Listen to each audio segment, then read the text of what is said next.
मैं आपका मित्र दीपक तनेजा आप सभी का स्वागत करता हूं आपके सबसे लोकप्रिय चैनल योर कालचक्र में। मित्रों, आज मैं केतु ग्रह का एकादश भाव में होने का हमारे जीवन के किन किन पक्ष पे किस किस प्रकार का प्रभाव है, ये हमारे जीवन को किस प्रकार से सकारात्मक और नकारात्मक यानी पॉजिटिवली और नेगेटिवली इम्पैक्ट डालता है। मित्रों, पीछे के भी जितने मैंने आपको वीडियोस बताए हैं उनमें मैंने बताया है कि केतु या राहु के रिजल्ट निकालने के लिए हमें सबसे पहले ये देखना है कि वो किसकी राशि में बैठे हैं, उस राशि स्वामी की कुंडली में स्थिति क्या है, युति में कौन से प्लैनेट बैठे हैं, उनकी कुंडली में स्थिति क्या है। तीसरी चीज़ आती है कि उनको कौन से प्लैनेट देख रहे हैं। इसके बाद चौथी चीज़ है कि जो नक्षत्र जिसके अंदर ये प्लैनेट होंगे उस नक्षत्र स्वामी की कुंडली में स्थिति क्या है, यानी अकारक, योग कारक, बाधक, इस प्रकार से सभी चीज़ों का हम अध्ययन करने के बाद ही किसी एक नतीजे पे पहुंच सकते हैं। अब कोई भी ग्रह होता है तो हमारे ज्योतिष में उसको कारक तत्व मिले हुए हैं, भाव को भी कारक तत्व मिले हुए हैं। तो हमारा पहला सही सटीक चीज़ यही बनती है कि हम उन कारक तत्वों के बारे में जान लेते हैं। देखिए, केतु या राहु दोनों पॉजिटिव और नेगेटिव दोनों टाइप के रिजल्ट्स देने में सक्षम है। अगर हम पॉजिटिवली सोचें, केतु जो है वो हमारे को स्पिरिचुअल लाइफ के लिए बहुत मोटिवेट करता है।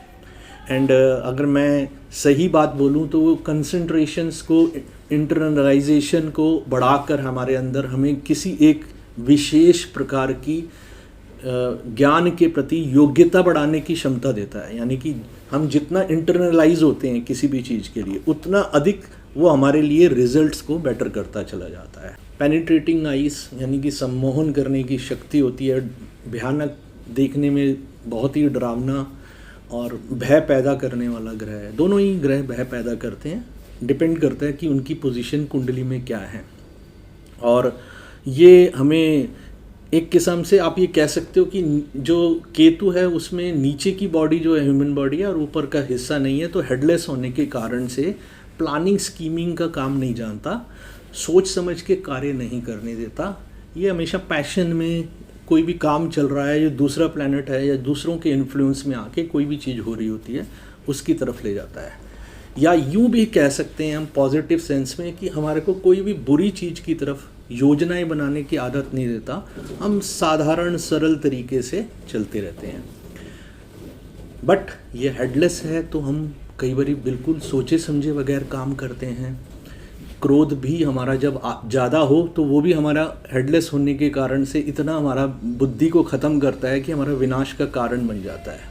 अहंकार, लोभ, ये सभी हमारे विनाश के कारण बनते हैं। इसी तरह से आप ये देखेंगे कि हेडलेस होने के कारण से आपकी कभी कोई योजनाएं नहीं होती हैं, बगैर प्लानिंग के आप चलते रहते हैं। आगे जाके कहीं ना कहीं उन्हीं की वजह से सब चीज़ें समाप्त होती चली जाती हैं, क्योंकि आपने कभी पहले से सोचा ही नहीं था। ये सेक्रीफाइस स्पिरिचुअलिटी का भी सिग्निफिकेटर है। ये हेल्पलेसनेस, इमोशंस के एक्सट्रीम एक्सप्रेशंस विच कोई और प्लैनेट इसको कंट्रोल या इसको मैच नहीं कर सकता, ये उस तरह की स्थितियां उत्पन्न कर देता है। लाइफ के अनरिजोल्व्ड इश्यूज, साल्वेशन और सेक्रीफाइस, ये केतु हमारे को बहुत अच्छे से सिखाता है। ऑकल्ट के लिए केतु बहुत अच्छा होना चाहिए। इंट्यूशन पावर के लिए केतु बड़ी मदद करता है हमें। इसके साथ साथ हमारा जो लॉ है उससे संबंधित कुछ विषयों पे अगर हमारे को कुछ प्राप्ति करनी है तो ये उसमें भी बहुत अच्छा हेल्प करता है। पतला, लंबा, धारदार चीज़ें जितनी होती हैं उससे सब केतु के संबंध में ही देखी जाती हैं। मैं फिर रिपीट करता हूँ, होपलेस, अनसेटिस्फाइड डिज़ायर्स होती हैं या अनसेटिस्फाइड कोई भी चीज़ रहती है, या अनफिनिश्ड काम भी होते हैं। ये फिनिशिंग करने का भी जो होता है उसको भी हमेशा एंडिंग करा देता है। सबसे बड़ी बात है, ये मोक्ष का कारक है। तो किसी भी चीज़ की एंडिंग करनी होती है, किसी भी चीज़ से किसी को मुक्ति दिलानी होती है, तो उसमें केतु का रोल सबसे स्ट्रांगली हमें देखने को मिलेगा।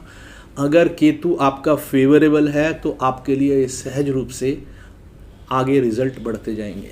अगर आपकी इंटेंट और एक्शंस केतु की एनर्जी के साथ मैच कर रहे हैं तो केतु आपको बहुत टॉप पे ले जाएगा। अदरवाइज़ ये आपको उस जगह पे लाएगा कि जहाँ से आपको भी समझ नहीं आएगा मैं जीवन में करूँ तो करूँ क्या, मैं हर काम को जो भी प्रयास करता हूँ वो असफल हो जाता है।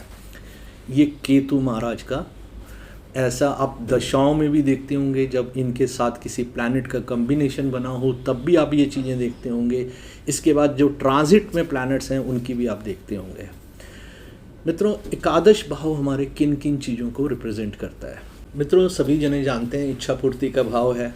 हमारे नेटवर्क्स, हमारे एल्डरली भाई बहन, हमारे चाचा ताया वगैरह, हमारे परमानेंट फ्रेंड्स को हम देखते हैं। गेंस हो गए, हमारे गेंस हो गए। गेंस के साथ एस्पिरेशंस हमारी जो होती हैं वो सारी की सारी हम इससे, होप्स हमारी जो होती हैं, फेथ हमारा, कॉन्फिडेंस और हमारा फाइनेंशियल पोजीशन जो हमारे को हम अर्न करते हैं, बड़ी सारी अर्निंग्स जो होती हैं अच्छे केतु के कारण सडन एंड सरप्राइजिंग होती है और इतने बड़े लेवल पे होती है कि बहुत ही हैरानी होती है। कभी कभी आपको जो जेनेटिक चीज़ों की कमी हो रही होती है वो भी इसमें आपको दिलाने का काम भी करता है, और ये जेनेटिक चीज़ों में जो प्रॉब्लम्स क्रिएट होनी होती है उनको भी ये क्रिएट करने का काम करता है। ये हमारी ऐसी चीज़ों के साथ जुड़ा हुआ है कि जहाँ से लाइफ की सबसे ज़्यादा डेप्थ में जो चीज़ें हमारे लिए इम्पॉर्टेंट होती हैं उन सबको इन्फ्लुएंस करता है। केतु बेसमेंट यानी सबसे नीचे जो स्थान है उससे लेकर टॉप की जो पोजीशन होती है उस तक का जो है प्रतीक है। और एकादश भाव जो हमारा सोशल नेटवर्क होता है, सोशल इमेज होती है, सोशली हम जैसे लोगों के साथ हमारे संबंध होते हैं, ये सब उन सब चीज़ों को इंडिकेट कर रहा होता है। ये हमारी इंटरेक्शन जो हमारी सोशल लाइफ होती है उसके बारे में बताता है। हमारा सोशल सर्कल कैसा होगा, हमारी इमेज कैसी होगी, हमारे लोगों के साथ इंटरेक्शन किस तरह की होगी, वेदर वी आर एक लीडर की तरह होंगे कि एक फॉलोवर की तरह होंगे, हमारे अंदर ये क्वालिटीज़ होंगी कि नहीं होंगी, हम लोगों के साथ अपने आप को रिलेट कर पा रहे हैं कि नहीं कर पा रहे। 11th हाउस हमारी इन सब चीज़ों के बारे में भी बहुत गहराई तक बताता है। ये हमारे 7th हाउस का 5th हाउस होने के कारण से हमारी जो लव लाइफ होती है, हमारे लाइफ पार्टनर से जुड़ी हुई होती है, उससे जुड़े हुए मैटर्स में भी मेजरली इम्पैक्ट डालने की कैपेसिटी रखता है। हमारे 5th हाउस से 7th हाउस होने के कारण से ये राहु और केतु आमने सामने जब बैठे होते हैं तो हमारे संतान से जुड़े हुए विषयों में भी बहुत इम्पॉर्टेंट रोल प्ले करता है। ये हमें बताता है कि हमें वहाँ से जुड़े हुए विषयों पे किस प्रकार का प्रभाव रहेगा। मित्रों, मैं फिर बोलूँगा कि इनके रिजल्ट निकालने के लिए जो मैंने शुरुआत में कुछ पॉइंट्स दिए हैं उनको फॉलो करेंगे तो आपको बहुत ज़्यादा लाभ होगा। देखिए, हमारा 5th हाउस जैसे एंजॉयमेंट, फन, हमारा रिक्रिएशन, हमारी क्रिएटिविटी, इन सब चीज़ों को बताता है। तो ये बिल्कुल अपोजिट होने के कारण से और केतु की यहाँ प्लेसमेंट होने के कारण से we learn to keep balances. अगर हमें बैलेंसेस नहीं करने आते हैं, देखिए अगर आप overly recreation, enjoyment, fun, love matters में ही डूब चुके हैं तो आप भूल जाइए कि आपका जो 11th हाउस से फुलफिलमेंट ऑफ डिज़ायर्स या आपकी एस्पिरेशंस को पूरा करने का जो हाउस है, जो गेंस का हाउस है, जो आपको वेल्थ देने के लिए जो आधार है, वो आपको कोई चीज़ देने वाला है। मनी कितनी आएगी ये आपका 11th हाउस जो होता है वो बताता है। और ये उपचय हाउस होने के कारण से, एरी हाउस होने के कारण से ये हमारे से हार्ड वर्क चाह रहा होता है। हमें ये कभी नहीं चाहता कि हम बैठ के सोएं और हमारे पास पैसा अपने आप आ जाएगा, ऐसी इमेजिनेशन में हमें जीना नहीं चाहिए। ये हमसे चाहता है कि हम हार्ड वर्क करके निकालें और अचीव करके दिखाएं कि हमारे को लाइफ में क्या क्या चीज़ें अचीव हो सकती हैं। It's a house of motivation. हमें मोटिवेशन भी मिलता है क्योंकि हमारी डिज़ायर्स को फुलफ़िल करने के लिए जिस चीज़ की हमें ज़रूरत होती है वो पहला स्टार्ट होता है 3rd हाउस से।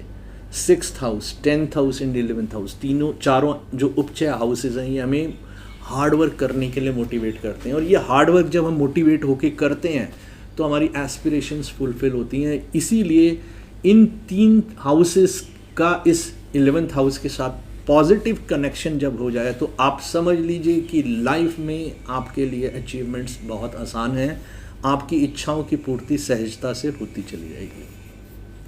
मित्रों, अब हर कुंडली में केतु और राहु की स्थिति अपनी अलग अलग होती है। अगर आपकी कुंडली में केतु की स्थिति अच्छी है तो ये किस प्रकार के प्रभाव मेरे और आपके जीवन में डालता है, अब मैं वो आपको बताता हूँ। अगर ये हमारी कुंडली में बहुत अच्छा होता है तो हम वाइस विजडम से भरे हुए होते हैं। हमारा network, social circle, social image, socially हमारा जो लोगों के साथ इंटरेक्शन और हमारे आप कमांड करने की पोजीशन होती है, उसको ये बहुत पॉजिटिवली बढ़ा देता है। एस्पिरेशंस हमारी पूरी करता है, हमारी इच्छाओं की पूर्ति रहती है। We are wise and hard working, और हम कभी भी बहाने बनाकर ढूंढते नहीं हैं कि क्या हुआ, हमारे से क्यों नहीं हो रहा, हमारे घर में ये चीज़ें, हमारी लाइफ में ऐसा क्यों नहीं हो रहा। We find out the ways and work on that. हम अपने रास्ते ढूंढते हैं और उनको पूरा करने की कोशिश करते हैं। एल्डर भाई बहनों से हमारे बड़े डीप और अच्छे संबंध होते हैं। लव लाइफ में बहुत बढ़िया स्थिति होती है। बच्चों के साथ हमारी बॉन्डिंग बड़ी अच्छी होती है। अंकल्स, हमारे रिलेटिव्स, जो हमारे परमानेंट फ्रेंड्स हैं, उनके साथ हमारी बॉन्डिंग डेप्थ तक बहुत अच्छे से होती है। और स्पिरिचुअल लेवल के जो रिलेशनशिप्स की बॉन्डिंग होती है वो बहुत अच्छी होती है। 7th हाउस का 5th हाउस होने के कारण से जीवन साथी भी हमारे प्रति प्रेम पूर्वक संबंध रखता है। बहुत गहरे और मजबूत बॉन्डिंग वाले रिलेशंस हमारे डेवलप होते हैं। और जैसे मैंने पहले भी बताया कि इनहेरिटेंस जो चीज़ें होती हैं, उनसे प्रॉफिट्स होना, उनसे लाभ होना, हमारे को सडन गेन्स होना, ये सब चीज़ें हमें मिलती हैं। और अचानक हमारी धन की प्राप्ति की एकदम से रास्ते खुलते हैं। कभी कभी आप देखते होंगे किसी को अचानक से कोई बॉन्ड्स के पैसे आ जाते हैं, शेयर मार्केट में डिविडेंड्स मिल जाता है, प्लस शेयर्स मिल जाते हैं कि एक के साथ एक शेयर, कभी कभी तो एक के साथ 2 भी होते हैं, कभी कभी 3 भी होते हैं, डिपेंड करता है कौन सी कंपनी है। वो एक्स्ट्रा शेयर्स देती हैं। और कभी कभी ये भी होता है कि बहुत अच्छे डिविडेंड्स एंड बॉन्ड्स जो इंटरेस्ट मिल जाता है, या किसी एक पर्टिकुलर चीज़ में आप इन्वेस्टमेंट्स करते हो तो सडन उसकी बहुत गेन हो जाती है। ये और कुछ आपकी इनहेरिटेंस प्रॉपर्टीज़ जो अड़ी हुई होती हैं वो भी प्राप्त होने लग जाती हैं। हर प्रकार की इच्छा पूर्ति का मार्ग यहीं से शुरू होता है। और अगर अच्छे प्लैनेट्स यहाँ पर होते हैं तो ये आपकी लाइफ को स्मूथ और आगे ले जाने वाला बना। बट ये सबसे इम्पॉर्टेंट बात है कि केतु जो बाय नेचर जो होता है, आप जितना किसी चीज़ के पीछे भागोगे, वो केतु कभी उस चीज़ को आपको पूरा नहीं करने देगा। आप अनअटैच्ड होकर, जो गीता का उपदेश है, कर्म के लिए कर्म करना, रिश्ते निभाने हैं, कर्तव्य निभाना है, उस कर्तव्य को मैं करना मेरा कर्तव्य है। ये मेरे रिश्ते हैं, इनको मेरे को ऐसे ही करना है, मेरे को इनके साथ अच्छे से इनको प्रेम देना, इनकी सेवा करना मेरा कर्तव्य है। ऐसा भाव लेकर अगर आप काम करते हैं और किसी काम को शुरू करने से लेके अंत तक उस काम से जुड़ते नहीं हैं, उसके फल से जुड़ते नहीं हैं, अपने कर्तव्य को निर्वाह करते चले जाते हैं, तो ये निश्चित रूप से आपको सफलता देता है। इमिग्रेशन जैसी इच्छा पूर्ति हो, किसी की विदेश जाना हो, एजुकेशन के लिए जाना हो, हेल्थ की प्रॉब्लम आ रही हो, उससे भी, क्योंकि 12th होने के कारण से आपको वहाँ से भी हेल्प करता है कि आप ठीक हो जाएं। बस आपको जड़ों में जाना है, डेप्थ में जाना है, नीचे की तरफ जाना है, वापस इंटेंस होना है, अनअटैच्ड काम करने हैं, रूटीन लाइफ को अच्छा रखना है, डिसिप्लिन में रहना है, किसी के प्रति कोई भी दुर्भावनापूर्वक काम नहीं करना। ये आपके हर प्रकार की इच्छा पूर्ति में सहायक। आपकी स्पिरिचुअल टूर्स, स्पिरिचुअल जर्नीज़, आप ऐसे ऐसे धार्मिक स्थानों पे जाना चाहते हैं जहाँ पर, मैं तो कई बार देखा है कि जिनका अच्छा केतु होता है वो हमेशा ही रूट्स के साथ जुड़े रहते हैं और ऐसे ऐसे स्थानों पे जाते हैं जहाँ कोई जाना नहीं चाहता, बहुत ही इंटीरियर में जाकर काम करने लगते हैं, इंटीरियर की चीज़ों में जाकर वो ढूंढते हैं। आपको बस यही सीखना है कि केतु आपसे क्या चाहता है। बस वर्क ऑन योरसेल्फ, उनकी जुड़ी हुई चीज़ों की डेप्थ में जाइए और इंटीरियर में जाइए और इंटरनलाइज करिए। जब आप उस एनर्जी को इंटरनलाइज कर लेंगे, वैसे ही वो एनर्जी आपके लिए पॉजिटिव रिजल्ट्स देने शुरू कर देगी। 11th हाउस में जब केतु अच्छा होता है तो आप काइंड हार्टेड होते हैं, बहुत सॉफ्ट नेचर होती है, आप सबसे प्रेम से मिलते हैं, सबका भला चाहते हैं, ह्यूमैनिटेरियन चीज़ें करने की बड़ी आदत होती है, ढूंढ के लाते हैं चीज़ें कि भाई मैं कैसे किसी का वेलफेयर कर सकूं। इसके कारण से आपकी इंक्लाइनमेंट जितनी ज़्यादा स्पिरिचुअल लोगों के साथ होगी, तो ऐसे किसी बड़े स्पिरिचुअल गुरु का ब्लेसिंग्स आपको मिल जाती है। ये आपको हेल्प करता है कि किसी ऐसे व्यक्ति जो जिसका जीवन इस समाज के लिए समर्पित हो, उनकी ब्लेसिंग्स आपको मिलें और आपकी लाइफ बेटर होती चली जाए और आप लाइफ में आगे निकल जाएं। 11th हाउस का केतु गॉड फीयरिंग, सिंपल, दूसरों की ट्रस्ट को पूरा करने वाला, मतलब सही रास्ते पे चलना है, कर्तव्य के लिए कर्तव्य करना, धर्म को पालन करना, किसी का बुरा ना सोचना। जब ये सब चीज़ें होती हैं तो उसमें जो नैतिक मूल्य होते हैं, उसके जो वैल्यूज़ को फॉलो कर रहा होता है, वो उसको और value added to his character करके बहुत आगे ले जाती है। ये करेक्टर बिल्डिंग में भी हेल्प करने वाला हाउस है। वाई? बिकॉज आप ये याद रख लीजिए, जितनी ज़्यादा किसी की इच्छा पूर्ति होती है, जितनी ज़्यादा आपकी इच्छा पूर्ति होती चली जाएगी, आप उतना संसार में लिप्त होते चले जाओगे। और केतु आपको ये कहता है कि कर्तव्य के लिए कर्तव्य कर, किसी इच्छा के अंधकार में लिप्त मत हो जा, और नहीं तो वो बिल्कुल ऐसे अंधकार की जगह पे ले जाएगा जहाँ से आपके लिए जीवन में सभी प्रकार के प्रकाश का पूर्ण विराम लग जाएगा। केतु आपकी कुंडली में अच्छा नहीं है तो आप देखेंगे इच्छा पूर्ति की तो सवाल ही नहीं है। लव लाइफ बहुत ही वीक होगी, फाइनेंशियल प्लानिंग ज़ीरो, आपके पास कोई प्लानिंग ही नहीं होगी, क्योंकि मैंने पहले बताया वो हेडलेस है। तो आप कोई ड्रीम्स को पूरा करने के लिए, एस्पिरेशंस को पूरा करने के लिए कुछ सोचते ही नहीं हो, आपको पता ही नहीं मुझको क्या करना है। बस आप कभी इस दिशा में भाग रहे हैं, कभी उस दिशा में भाग रहे हैं, कभी उस दिशा में भाग रहे हैं। व्यर्थ में एनर्जीज जो हैं वो वेस्ट हो रही हैं। जब इतनी एनर्जी किसी की वेस्ट हो जाती है तो वो लाभ की स्थिति उसके जीवन से चली जाती है। लाभ की प्राप्ति के लिए, इच्छा पूर्ति के लिए हमें दिशाओं का पता होना चाहिए कि हमारी कौन सी दिशा है और कैसा हमें काम करना है। अनअटैच्ड रहना है, लेकिन काम का पता तो होना चाहिए।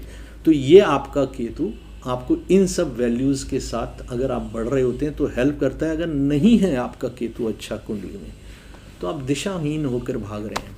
प्रेम संबंधों में प्रॉब्लम, बच्चों से समस्या, आपकी क्रिएटिविटी ना के बराबर रह जाएगी, इच्छा पूर्ति कभी होगी नहीं, स्पिरिचुअल लाइफ आपकी बन नहीं पाएगी, आप फ्रस्ट्रेटेड, होपलेस, हेमलेस और हेडलेसली कहीं ना कहीं कभी किसी दिशा में कभी किसी दिशा में भागेंगे, जिसका असर ये होगा कि आपकी पहचान एक फेलियर के तौर पे लोगों के बीच में हो जाएगी। जबकि आप चाहो तो ये बिल्कुल एडवर्स कर सकते हो।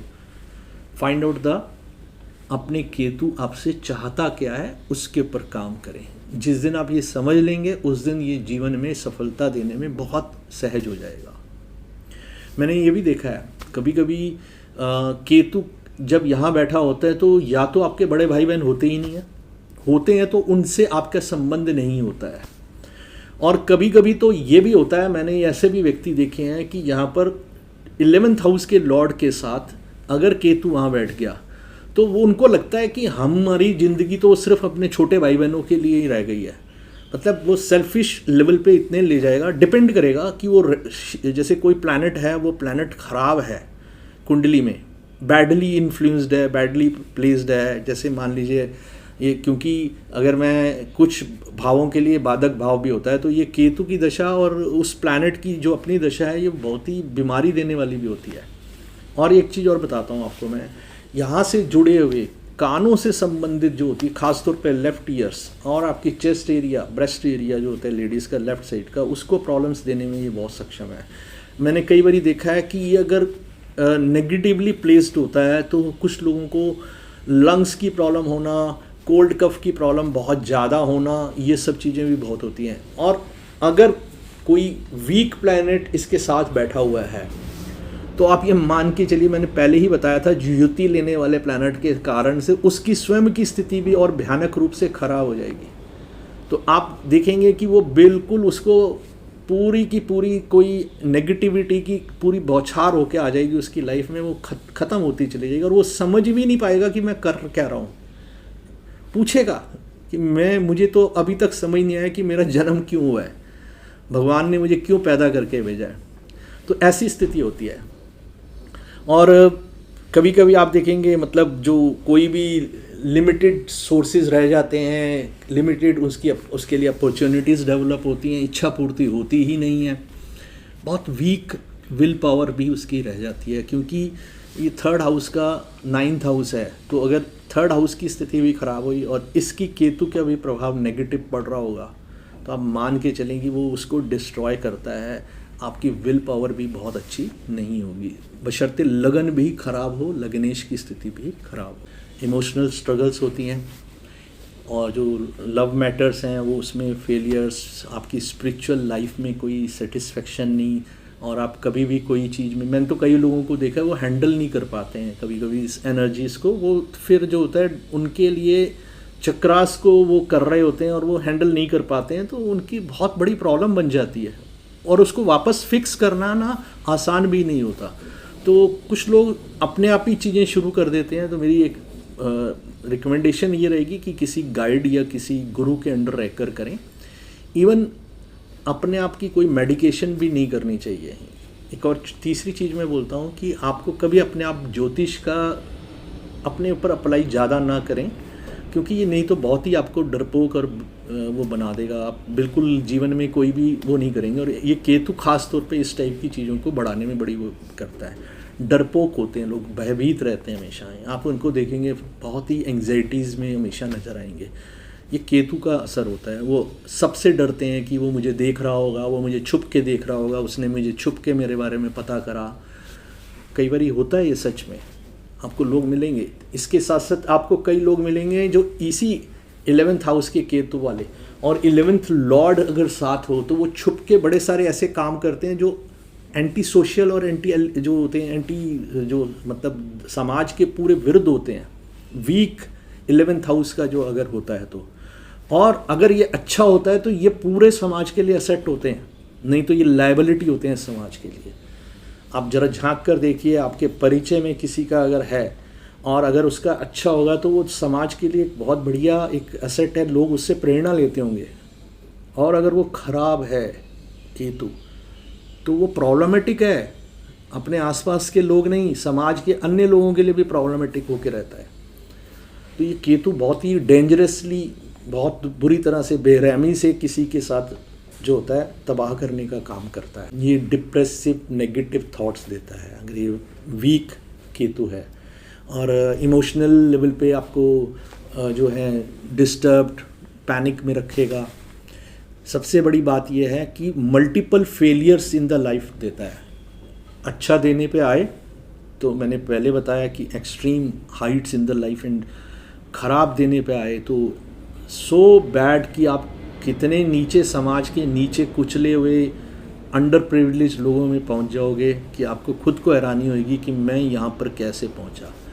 जो बहुत लोअर लेवल के काम होते हैं, बुरे काम होते हैं, वो सभी चीज़ों में इसको आप देखेंगे। अब मान लीजिए किसी की कुंडली में इसकी प्लेसमेंट है, आपका अच्छा है, बहुत अच्छी बात है, फिर भी इसको और अच्छा करने का उपाय मैं आपको दे देता हूँ। सेकेंडली, अगर आपका अच्छा नहीं है तो निश्चित रूप से ये काम करना चाहिए। पहली बात, केतु डिटैच करने के लिए कहता है। डिटैच का मतलब दुनिया से हमें संबंध नहीं ख़त्म करने होते। डिटैचमेंट का सीधा सा मतलब होता है कि मुझे किसी कार्य में लिप्त नहीं होना, अलिप्त कार्य करना है। अर्थात जैसा गीता में उपदेश है कि कर्म के लिए कर्म करना है। जब मैं कोई भी कर्म के लिए करता हूँ, मुझे अपने उस रिजल्ट के प्रति मेरा फोकस ना होके मेरा फोकस कर्म की तरफ रहता है, और ऑनेस्टी रहती है, उसमें प्योरिटी रहती है, और उसके पीछे हमारा वेलफेयर का एंगल रहता है, तो वो काम निश्चित रूप से आपको सफलता देगा। तो पहले अनअटैच्ड सब चीज़ों को करना शुरू कर दीजिए। स्पिरिचुअलिटी जो केतु की सबसे बड़ा पॉजिटिव चीज़ होती है, उसको आप फॉलो करें। किसी ना किसी तरह से ऑकल्ट के साथ जुड़ना चाहिए। अगर आप नहीं जुड़ सकते तो गणेश अथर्वाशीष, भगवान गणेश जी भी जो थे उनका भी सिर अलग करके भगवान शिव ने बाद में लगाया था, तो हम उनको भी करते हैं। और इधर हमारे खाटू श्याम जी हैं जो उनके दर्शन करने जा सकते हैं। ऐसे ही दुर्गा जी की जो काली का रूप है उसकी भी आप अगर करते हैं तो राहु केतु के बहुत अच्छे उपाय हैं, ये आपको बड़ी हेल्प करते हैं। हनुमान जी की पूजा करने से भी बहुत लाभ होता है। इसी तरह से अगर आपको कहीं पर भी इस प्रकार की दिक्कतें आ रही हैं तो जो डॉग फीडिंग करें, पहले आप जो गली में कुत्ते घूम रहे होते हैं आप उनको कुछ ना कुछ खिलाइए। और जो हेल्पलेस, एमलेस और जिनके हाथ पैर नहीं है, अपंगता है, डिसेबल्ड हैं, फेलियर्ड हैं जो लोग, उनको किसी को भी मदद करके आप अपनी नेगेटिविटी को दूर करते हैं। बट ये एक और चीज़ मैं यहाँ बोलूँगा, क्योंकि जब केतु खराब होता है तो सोचना और समझना ना लगभग खराब हो चुका होता है। वाणी की भी कभी कभी समस्याएं आपको देखने को मिलती हैं कि गंभीर गंदी किस्म की वाणी होती है। तो वो सब चीज़ों से बंद करें और deep intense bonding of relations with your elder siblings, uncle and ants.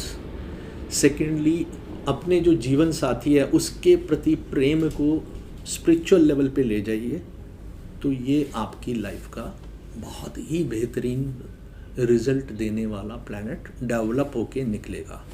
Donations, charity ये करिए। केतु की सबसे पहली वो बात होती है कि वो सबको के लिए समान अधिक जो है वो चाहता है कि आप करें। और जैसे जैसे आपके जीवन में स्पिरिचुअल वैल्यूज़ को फॉलो करने का आपका कैरेक्टर डेवलप होता चला जाएगा, वैसे वैसे ये लाइफ से फ्रस्ट्रेशन को कम कर देगा। गॉड फीयरिंग होने का अर्थ कभी ये नहीं होता है कि भगवान जो है उनसे डर के हमें कोई काम करना है। मैं बोलूँगा गॉड लविंग बन के हमें काम करना है कि मुझे तो ईश्वर से प्रेम है। मैं यहाँ पर गीता प्रेस के जो सबसे बड़े जिनकी पुस्तकें हम सबसे ज़्यादा पढ़ने को मिलती हैं, जैसे कि गीता और रामायण, रामचरितमानस और पुराण, और इनके बाद अगर किसी एक लेखक की या एक जो वक्ता की या एक संत की पुस्तकें हैं, रामसुख दास जी, उनकी पुस्तक है।